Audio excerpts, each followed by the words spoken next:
Estratagemas de Schopenhauer. Arthur Schopenhauer, alemán, 1788-1860. La filosofía de Schopenhauer se puede caracterizar por tres grandes rasgos: claridad, crítica de Hegel, de hecho es el primer gran crítico de Hegel de forma contemporánea, y una reflexión que tiene que ver con el pensamiento. Ambas tres características, le faltaría el giro lingüístico, que ya sería mucho pedir a la misma persona en aquella época. Estas características se le pueden asociar como un pionero de la concepción analítica de la filosofía. Nos vamos a centrar en su libro póstumo, El arte de tener razón, expuesto en 38 estratagemas. En realidad, este breve tratado se trata de un análisis de las disputas. Empezó como un comentario, una ampliación de la parte de lógica, dialéctica, retórica de su segundo volumen del mundo como voluntad de representación. Dejó la investigación a mitad y en vida no se publicó. Se publicó 4 años después de su muerte, en 1864. No tenía un título definitivo oficial, pero sabemos que Schopenhauer barajó 2 títulos. Uno, que es Dialéctica erística, y el otro, El marco de lo esencial en toda disputa. A continuación vamos a exponer lo principal de esta obra del arte de tener razón, expuesta en 38 estratagemas. Que hemos dicho que podía llevar por título Dialéctica erística. ¿Qué quiere decir esto de dialéctica erística? Pues es la disciplina de tener razón, o al menos, si no la tenemos, de conseguir que nos concedan la razón, que el auditorio nos conceda a nosotros la razón. Porque ya desde un principio Schopenhauer deja claro que la verdad objetiva de una proposición y su aprobación, el éxito persuasivo que tenga dicha proposición, son 2 cosas distintas. Y una disputa de lo que tenemos que conseguir es, más que lograr imponer, demostrar la verdad objetiva de dicha proposición, porque a lo mejor, aunque lo hagamos con mucho rigor, no vamos a convencer por las deficiencias a la hora de comunicarlo, de lo que se trata a la hora de hacer una disputa es de persuadir. Si no podemos persuadir al adversario, cosa difícil, porque él tendrá su punto de vista, al menos persuadir al auditorio, de que nosotros somos los que tenemos razón. Además, sostiene Schopenhauer que hay que estar atento a las trampas, a las argucias que nos pueden hacer. Porque si la honradez fuese la norma generalizada a la hora de discutir, entonces la verdad iluminaría todas las conversaciones. Entonces tenemos que estar atentos. Bueno, el tono de Schopenhauer, más que estar atentos, es el ánima a provocar manipulaciones. Pero bueno, cada cual que interprete a Schopenhauer al modo que le interese. Quizás se le pueda conceder razón a Schopenhauer cuando insiste en que, cuando discutimos, no estamos luchando tanto por establecer una verdad, sino por convencer con nuestra tesis, que resulte nuestra tesis ganadora del encuentro dialéctico. Algunos podrán pensar que las 2 cosas van unidas. Solo podemos persuadir si demostramos una verdad, o si demostramos una verdad ya estamos persuadiendo. Schopenhauer tiene razón que podemos mostrar una verdad y no estar persuadiendo, y podemos persuadir sin estar mostrando una verdad. El modo schopenhaueriano de discutir es que nuestra razón tiene que ser reconocida. Quizá un modo elegante de discutir es aunar ambos esfuerzos, persuadir con una verdad eficazmente comunicada.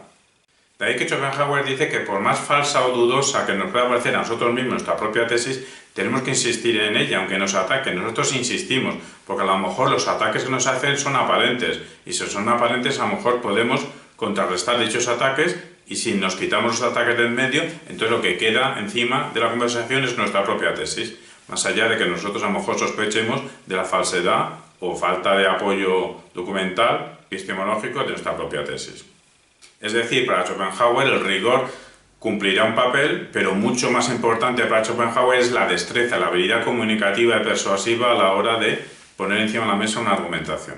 Pero tampoco es que se olvide Schopenhauer del aspecto lógico. Es más, dice que a la hora de prepararnos como contendientes, lo que tenemos que hacer es primero estudiar la forma. ¿Y cómo se aprende la forma? Estudiando lógica. Y luego después cuando estudiaremos el contenido, la materia de las discusiones. ¿Y cómo aprendemos a comunicar contenidos? Pues a través de la área de la dialéctica. ¿Y cuál es la tarea principal de la ciencia de la dialéctica? Una dialéctica entendida en modo científico. Pues estudiar las estratagemas que se pueden producir en una conversación, los fallos de lealtad, las estratagemas de deslealtad, porque si sabemos detectarlas, pues sabremos las debilidades del contendiente a la hora de exponer su punto de vista. Y ya decimos que a veces Schopenhauer se expresa de tal manera que parece que él anime a deslizarnos hacia ciertas deslealtades. Insiste Schopenhauer que el objetivo último a la hora de discutir es tener razón, no llegar a una verdad última y objetiva. Bueno, ya sabemos el objetivo general de la dialéctica según Schopenhauer, y el objetivo práctico es estudiar los modos y los métodos de debatir. Porque la refutación de una tesis contraria se puede hacer según dos modos distintos y según dos métodos distintos. Empecemos por los modos. Primer modo, modo ad rem. Demostraremos que la exposición contraria no se adecúa a la naturaleza real de las cosas, a la naturaleza objetiva de las cosas, que la tesis contraria no es conforme a la verdad objetiva absoluta. Segundo modo, modo ad hominem. Demostraremos que ciertas afirmaciones del adversario no concuerdan bien con otras afirmaciones suyas, para entonces demostrar que se está contradiciendo. Y si se contradice, su punto de vista no sirve y el único que vale es el nuestro. Aquí se ve el tono de Schopenhauer. Si es que no hace falta, según Schopenhauer, demostrar una verdad absoluta. Tan solo tenemos que desmontar lo que dice el contrario, porque si lo conseguimos, lo que queda en pie es lo nuestro. El único comentario que hacemos ahora con Schopenhauer es cómo vamos a desmontar realmente de forma contundente y potente lo contrario, sin apelar en nada a la verdad, sin una verdad absoluta, una verdad objetiva, a una calidad epistemológica. Sin hacer trampas, nos estamos refiriendo. ¿Cómo se va a poder desmontar al otro sin apelar a la naturaleza de las cosas, a la verdad, a la realidad? Nos vamos a los métodos. Habría dos, una refutación directa y una refutación indirecta. En la refutación directa atacamos directamente la base de la argumentación contraria, haciendo ver que no conecta con la verdad. Estamos viendo que Schopenhauer tampoco es que desacredite el concepto de verdad a la hora de discutir. Esta refutación directa, atacando la base del contrario, que no es verdadera, se puede realizar de dos maneras. O bien demostramos la falsedad de los fundamentos, o bien aceptamos los fundamentos, pero rechazamos que de dichos fundamentos se deduzca la conclusión, la afirmación que nos está profiriendo el rival. Refutación indirecta también tiene dos maneras. Primera manera, asumimos temporalmente la verdad de la tesis contraria, se lo concedemos. A dicha tesis le sumamos otra proposición claramente verdadera, admitida por todos, por el auditorio y por los dos contendientes.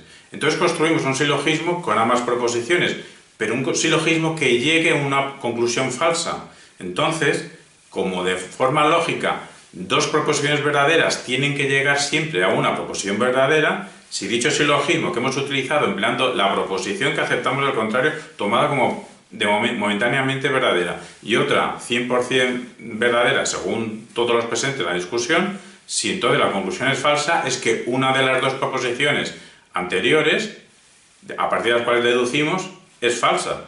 Y como la segunda que poníamos está aceptada por todos como verdadero, pues la conclusión es que la tesis del contrario en realidad era falsa.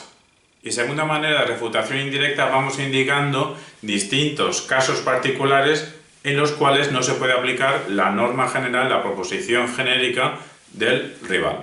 Vamos ya a las 38 estratagemas de Schopenhauer, vamos a decir casi todas, vamos a quitar las que realmente son antideportivas, que no son de juego limpio, con todo y con eso, todas tienen un tono de elegancia discutida. Pero bueno, vosotros juzgaréis la utilidad que le dais a las estratagemas de Schopenhauer. Siempre son interesantísimas y hay que conocerlas a la hora de poder debatir y discutir con cualquiera. Si no tanto para hacerlas algunas, al menos para tener en cuenta que nos la pueden hacer nosotros y saber reaccionar. Empecemos. Estratagema número 1, la ampliación. Tomamos la tesis contra el adversario, las ponemos de la forma más amplia que podamos. A su vez, nuestra propia tesis las ponemos de la forma más estrecha, más reducida que podamos. Y entonces nos aprovechamos de lo siguiente, de que cuanto mayor es el abanico, los flancos que ofrece un adversario, pues más puntos de ataque tiene, y viceversa. Cuanto menos amplitud tiene una tesis, menos puntos de ataque tenemos nosotros. Número 2, la homonimia. Cogemos la tesis principal del equipo contrario, del adversario. Entonces, ¿qué es lo que hacemos? Trasladamos, exponemos, proyectamos la definición de su palabra clave, de su idea fuerza, lo trasladamos a otra idea que en realidad no tenga mucho que ver o no tenga nada que ver con la primera de ellos, pero hacemos ver como si fuesen equivalentes, como si fuese una extensión. Entonces, ¿qué hacemos? Atacamos, pero en vez de atacar directamente la tesis del rival, atacamos esa prolongación, esa extensión que hemos hecho nosotros. Y una vez que hemos conseguido destrozar dicha extensión, pues hacemos ver que por el destrozar dicha extensión, en realidad hemos criticado y anulado la tesis principal contraria, cuando en realidad ni siquiera la hemos tocado. 3. Es la misma estrategia de la 2, pero aplicada en otro sentido, de lo relativo y lo absoluto. Tomamos una tesis del equipo contrario, en realidad una tesis que es relativa, pero nosotros la exponemos como si fuese una proposición absoluta. Entonces criticamos su carácter absoluto, su carácter general, atacamos por ahí. Y una vez que hemos refutado dicha tesis, errónea por ser tan absoluta, pues hacemos ver que por haberla criticado, en realidad estamos criticando también y destrozando la tesis inicial, cuando en realidad su tesis era relativa, no absoluta. 4. Si a partir de ciertas premisas queremos llegar a cierta conclusión, lo que no vamos a hacer es exponerlo todo en el orden más claro posible. Expondremos una premisa, daremos vueltas por ahí, luego expondremos otra, a lo mejor de forma dispersa, en el orden no adecuado, pero todo esto ¿para qué? Pues cuando realmente introducimos la conclusión a partir de esas premisas que sí hemos dicho, pero sí hemos dicho en medio de un circunloquio que estamos dando, pues dicha conclusión parezca una sorpresa al rival y no tenga tiempo ni reacción para contradecirnos. El objetivo de esta estrategia es que nuestra conclusión aparezca de forma imprevista. 5. Nos adaptamos a la manera de pensar del rival. Incluso utilizamos sus premisas, aun siendo falsas para nuestro parecer, pero las utilizamos con la argucia nuestra de poder llegar a partir de esas premisas falsas, utilizar su propio argumento, pero para llegar a una verdad, a una proposición que para el auditorio le parezca verdadera. Utilizar las ideas del contrario para nuestros fines. 6. Simular una petición de principio, que se acepte una verdad general, o usando un nombre distinto, o consiguiendo que se acepte un caso controvertido, o consiguiendo que se admita una cosa, una proposición a partir de otra, o bien haciendo que se admitan verdades particulares. 7. Interpelar al contrario de tal manera y de una manera tan insistente y realmente dando en el clavo que al final, fruto del interrogatorio, emerja la verdad. 9. Interpelar, hacer varias preguntas, pero cambiando el orden de lo previsto. Cuando uno pregunta, supuestamente sigue una lógica. Pues preguntar cambiando el orden previsto. ¿Para qué? Para que el rival no sepa nuestra dirección, no sepa qué intención tenemos, qué queremos que al final consigamos hacerle decir. 12.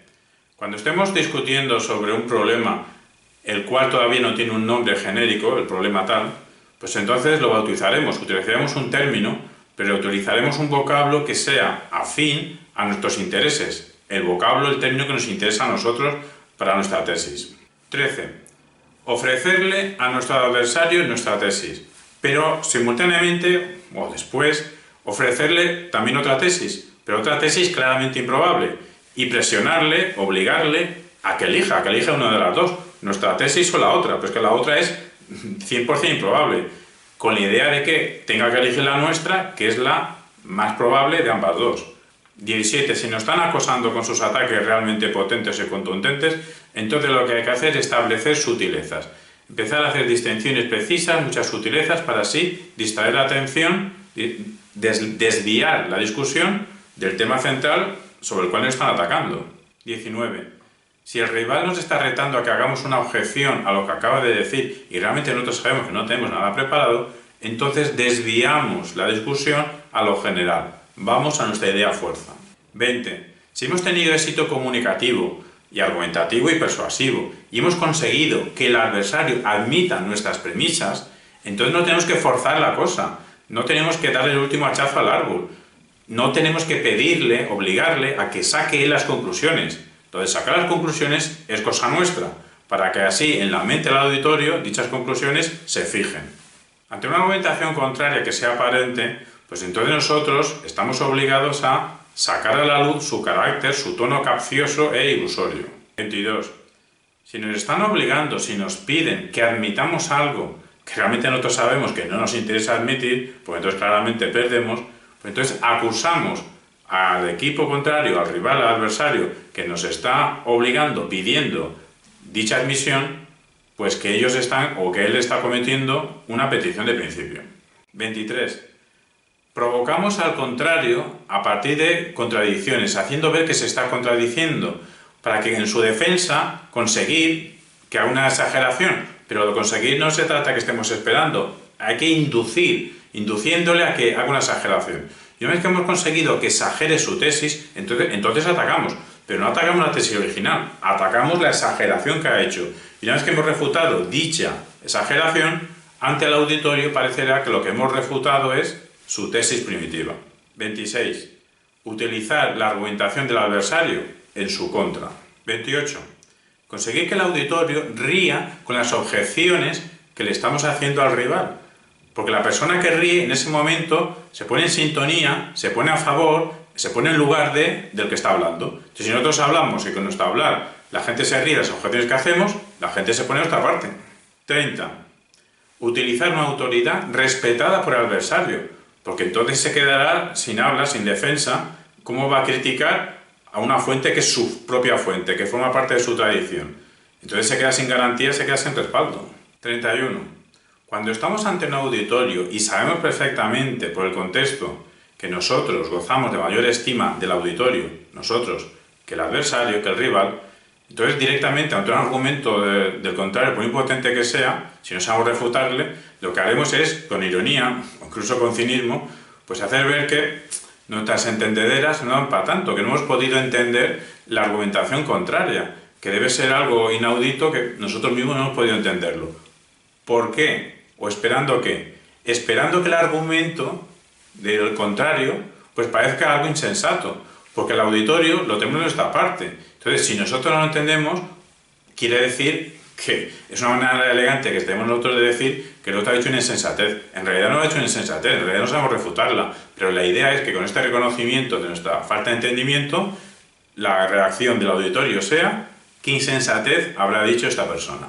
33. Cuando vemos que el armazón teórico del adversario está muy bien armado y que es irrefutable, que no se puede atacar, porque teníamos que aportar un modelo teórico superior, más y mejor explicativo, pues entonces una estratagema es lo siguiente: afirmar que se tiene razón, pero eso, una cosa son las razones y otra cosa es llevarlo a la práctica. Son cosas como del estilo, sí, eso será verdad en teoría, pero no en la práctica. Es decir, aceptamos las razones del otro, pero no aceptamos las consecuencias que el otro quiere derivar a partir de dichas razones. Las razones sí, es que no nos queda otra, pero las consecuencias de dichas razones no. Pero tenemos que hacer ver dónde está el fallo del nexo causal del adversario a concluir estas consecuencias a partir de esta razón. Y lo tenemos que hacer en el nexo, porque las razones no podemos atacarlas porque están muy bien construidas.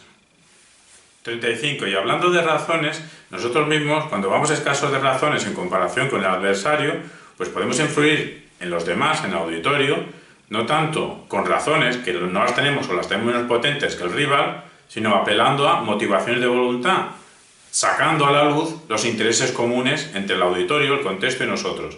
Bueno, también podemos apelar a intereses comunes entre el rival y nosotros. Otra cosa es si el rival querrá entrar en el juego. 38. En realidad la parte primera de la 38 no la aconsejamos, no tendríamos que estar diciéndola, la vamos a decir para que se entienda la continuación, porque es antideportiva. Lo que nos dice cuando no sabemos qué hacer, no sabemos qué refutar, no tenemos ninguna buena argumentación, o no tenemos ninguna, entonces dedicarnos a ofender e insultar al contrario. Eso es antideportivo, eso es antielegante, es una falta de cortesía que, según nuestro modo de ver, hay que evitar. Pero a continuación Schopenhauer habla de qué hay que hacer cuando somos las víctimas. Entonces lo que hay que hacer cuando nos ofenden, cuando nos insultan, pues incluso con estado de ánimo tranquilo, con sangre fría, con todo el comedimiento que se pueda, porque si está alterado el otro, lo que hay que tener claro es que nosotros no tenemos que alterarnos. Entonces, demostrar de forma lógica que el otro no tiene razón. Y una vez que hemos demostrado que el adversario no tiene razón, pues derivar de esa falta de razón que su juicio, que su pensamiento está equivocado. Pero todo esto con tranquilidad y sin alterarnos. Y así quedaremos mejor que los demás, que el adversario, tanto de un modo racional, tanto como de un modo comunicativo expresivo. Es decir, subrayamos que no hay que insultar, que no hay que ofender cuando nos faltan razones, cuando nos faltan argumentos, y apelamos a la racionalidad ante el insulto. Racionalidad y equilibrio afectivo. Y cerramos ya con la siguiente reflexión que, aunque fue importante en su momento, consideramos que tiene una radical y vital importancia hoy en día y a lo largo del siglo XXI esperemos que la tenga, y es la siguiente. Todos tienen opiniones, pero son pocos los que piensan. ¿Y quiénes son los pensadores auténticos? Los pensadores auténticos no son los que piensan para los demás. Los pensadores auténticos son los que piensan para sí. Lo que pasa es que después de pensar para sí, ese pensador está obligado, una obligación casi moral, de comunicar, de expresar, pero de expresar su pensamiento hacia los demás con la mayor claridad posible, tanto si lo hace de forma escrita como si lo hace de forma hablada. El objetivo no sé si será la universalidad, pero Schopenhauer dice que la universalidad, en el caso de que se pueda conseguir, pues exigiría expresarse con precisión y verdad, con la mayor precisión y con la mayor exhibición de verdad que se pueda. Lo que pasa es que Schopenhauer atribuye estos objetivos a la música, quizá a cierta música. De ahí nuestra invitación a seguir esta recomendación de Schopenhauer, y si no podemos hacerlo con la música, y si es un reto muy difícil hacerlo con la expresión hablada escrita, a menos intentarlo. Intentar de pensar para nosotros y luego comunicarlo hacia los demás con la mayor claridad posible, con la mayor precisión posible y haciendo uso de la verdad.